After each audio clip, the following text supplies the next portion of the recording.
1980s politics begins with the election of President Ronald Reagan over Jimmy Carter. World tensions were on the rise during the Reagan presidency due to war in Afghanistan. Afghanistan was in the middle of a massive civil war between democracy and communism. Soviets backed the communist side in an effort of containment. The United States suspended commerce from the Soviet Union in response to their support of Afghanistan. Back at home during 1981, President Reagan survives a bullet to the arm during an assassination attempt by John Hinckley. Also, Sandra Day O'Connor makes history by becoming the first female Supreme Court justice. 1983 is the year of Star Wars.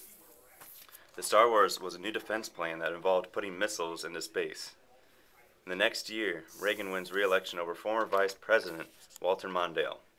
From 1986 to 1989, the Soviets withdraw from Afghanistan, and the Civil War slowly comes to an end. George Bush is elected president in the election of '88. 1989 included the reunification of Germany and an end to the Cold War. Ronald Reagan was very popular during the 1980s because of his policy of Reaganomics. The idea behind this was supply-side economics. This means that the government cut taxes in order to allow people to use more of their spending money. This would allow for more people to have money to invest and spend.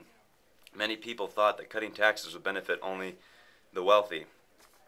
However, the idea was that higher investments would be more spending.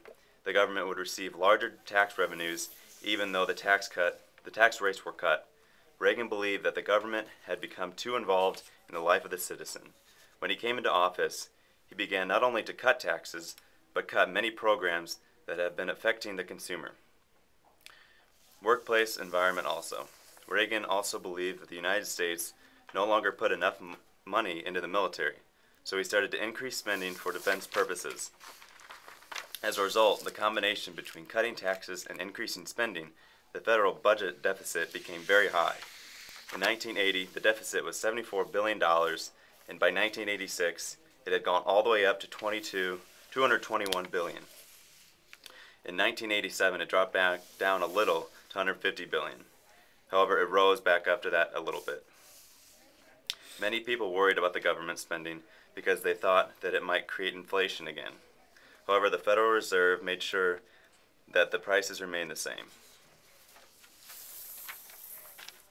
As a result of Reaganomics, many people were able to spend more of their money on all the new trends. New things such as types of hair, clothes, music, and much more. In the early 1980s, arcade games were a vibrant industry. The arcade video game industry in the U.S. alone was generating $5 billion of revenue annually, and in 1981, the number of arcades doubled between 1980 and 1982. The effect video games had on society expanded to other mediums as well, such as major films and music. When MTV was launched, music videos began to have a larger effect on the record industry.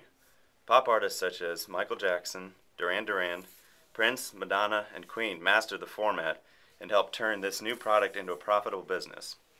Michael Jackson was a popular entertainer of the 1980s, with his leather jacket, glove, and moonwalk dance were often imitated.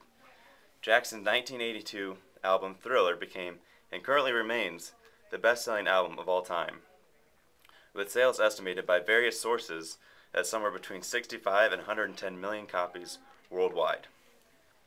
Hairstyles in the 1980s were mostly large.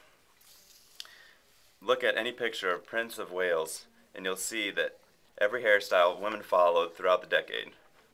The decade began with the continuance of the pretty cult haircut. The clothes worn in the 1980s depicted people who were trying to find themselves. They looked for ways to express their creativity and individuality. Men wore heavy makeup and grew long hair. Women wore short hair and layers of clothing. Both sexes were looking for their identity. Now that you've heard culture, politics, and economics, you now know what life was like in the 1980s. Thank you.